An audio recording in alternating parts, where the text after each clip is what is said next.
Hello and welcome to the Indian Express News Analysis. So today's date is 12th November of 2018. So here we discuss all the important articles which are very much important from your exam point of view. So before that, if you've not subscribed to my channel, please subscribe because here you get daily The Hindu analysis, Indian Express analysis in Hindi and English. Also, if you go to playlist, you'll find lectures on Indian polity and economics. So here the articles that we are going to discuss is first one is about the Taliban because the raising of their violence in Afghanistan. We will discuss that. Along with that, Asha Bibi case, what is the recent verdict about it? Also, what are the development in Pakistan that we'll discuss. Ease of doing business, this is very important. Here the question being raised is, does this ranking actually tell us the reality which is happening in India or not? We'll discuss this article in detail. This article is about the Hashimpura massacre. We have discussed this before. I'll give you briefly about what exactly is the whole issue about and what is the recent verdict given by Delhi High Court. This is about the drought condition that is being faced in Maharashtra. We'll try to understand the implementation challenges because there are a lot of schemes which are being implemented for irrigation, but why exactly drought conditions still exist? We'll try to understand that. This article is not so important. This is about demonetization. The question being asked here is the government celebrates every issue like Swachh Bharat Abhiyan and even the GST, but they are not actually celebrated demonetization. So questions being asked here not so important from exam point of view.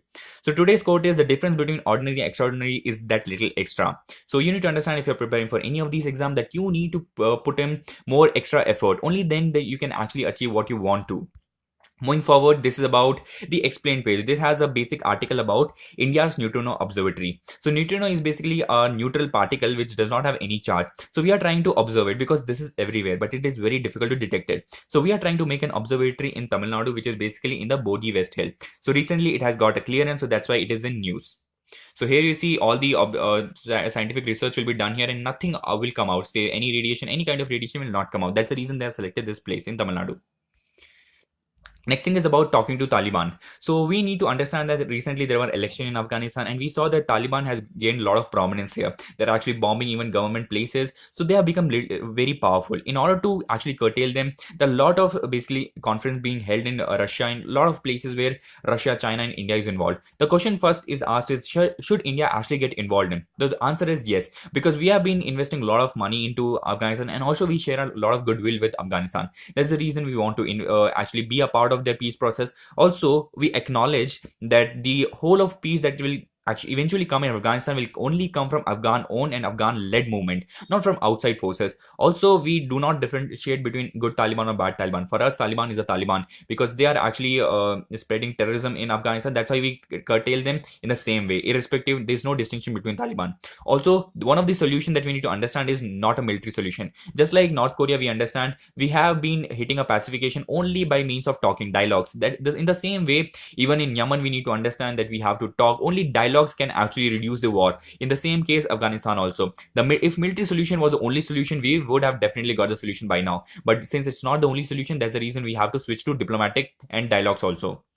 Also, we need to understand one thing is just by talking to the party which is not of the same line with you doesn't mean that we are accepting their ideology. All we are trying to do is to bring into the table and negotiate on terms. This negotiation is very important when it comes to Afghanistan.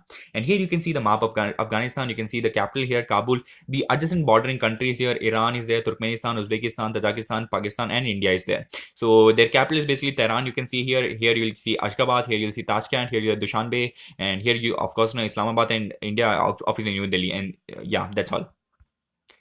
And the next thing is about the acquitting of Asha Bibi. So I've already told you about the whole case, the blasphemy case which has happened on the Asha Bibi. Asha Bibi is basically a Christian. So basically she belongs to a minority when it comes to Pakistan. So there has been a lot of accusation. Even the Lahore High Court has actually charged her with death. So basically after going to Supreme Court, what has happened is they have actually acquitted her, saying that there are no more evidences which says that blasphemy has really happened. So it has been questioned here that all of those people who have supported Asha Bibi have been assassinated. Even the governor of Punjab like Salman Tashir, who actually supported Asha Bibi, have been assassinated. The lawyer who actually supported her have fled to Netherlands because he knows that he's actually going to get assassinated also. Even the Supreme Court judge was very much feared when he gave the verdict also. We understand the scenario in Pakistan that minorities are not so much secured there. Also, we need to understand here is there is a party known as Tariq-e-Labbaik of Pakistan. So what they're trying to do is they've started a lot of violence in Pakistan. They're trying to say that whatever acquittal that have been given to Asha Bibi has to be revoked. Also, there has been put an exit control list. That means she cannot now go out of Pakistan. Even though she's free from all the charges, but she cannot move out of Pakistan. Also, her whole family has moved to UK because she knows Pakistan is not safe for her anymore. Also, EU has that the European Union has put a lot of pressure on them, saying that if Asha Bibi case is not given the right verdict, will stop all the trade from them. That's the reason this verdict has come up. Also, you need to understand as a country, you need to always answer one question: whether constitutional moralities has to be upheld or religion. So this will be left to you to decide whether what is more important for your country, constitutional morality or religion.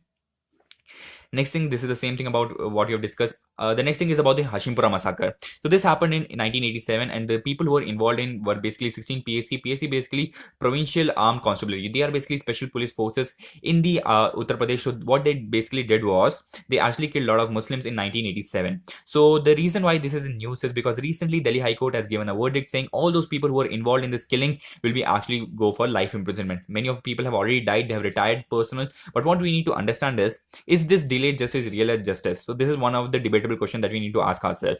The second thing is these people who have killed actually knew that they have a very good backing, political influence they have. That's the reason they have actually committed this. Also, in their annual confidential report, nothing have been mentioned about the Hashimpura massacre.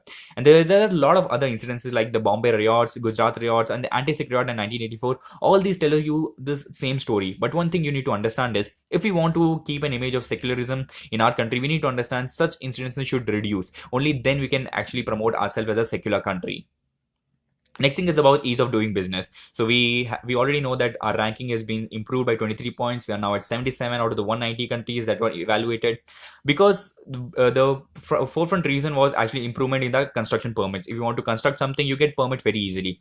Along with that, cross-border trade, say from one country to other country or within states, you can do it very easily. That's the reason our ranking have improved. But the question is, does this tell the reality of what we see in our country? But the answer will be partially yes, because there are some places where we have actually improved, like the permission and submission process have improved. That's a very good thing. But there are few factors which are not involved in building this particular report. This report is built by the World Bank. So they bring in this particular report known as ease of doing business. But there are some indicators which are not involved in it, like the labor market issue, because everything that you do in a company is basically based on the demand and supply of the labors you have, right? So it is not included in the list of indicators. Also, the quality inspectors, the need of redressal mechanism. Say a company does not like something happening in the government and their policies can, or they want to go for redressal, there's no mechanism as such. So these things are not indicated in the indicator which actually used to build this report. So these are some things which are not available, like the corruption factors. All these are not included. So this is partially yes when it comes to reflecting the real thing which is happening when it comes to ease of doing business in India.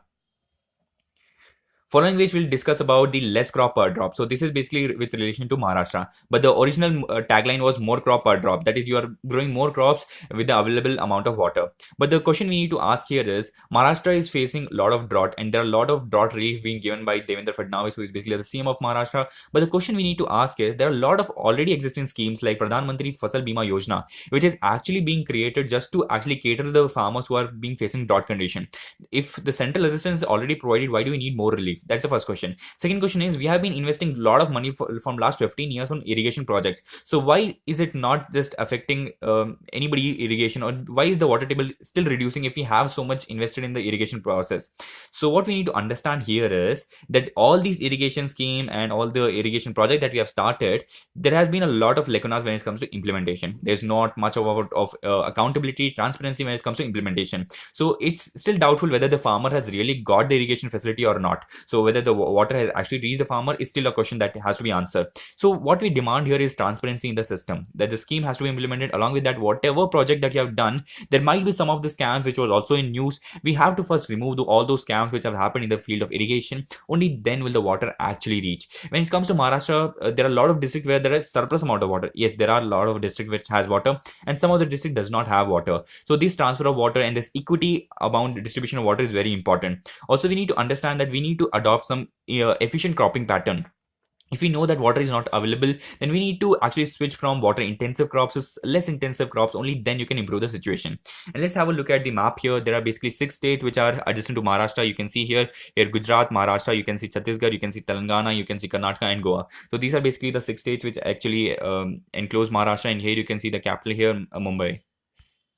So that's all for today, guys. Just revise whatever that we studied. We studied about the dot condition in Maharashtra, followed which ease of doing business, how exactly does it reflect the situation in our country, followed which Hachimpura massacre. We discussed the Asha Bibi case. Along with that, we actually discussed the Taliban issue in Afghanistan. So that's all for today, guys. If you like this video, please like this video and subscribe to my channel and share it as much as you can. Thank you and have a nice day. Jai Hind.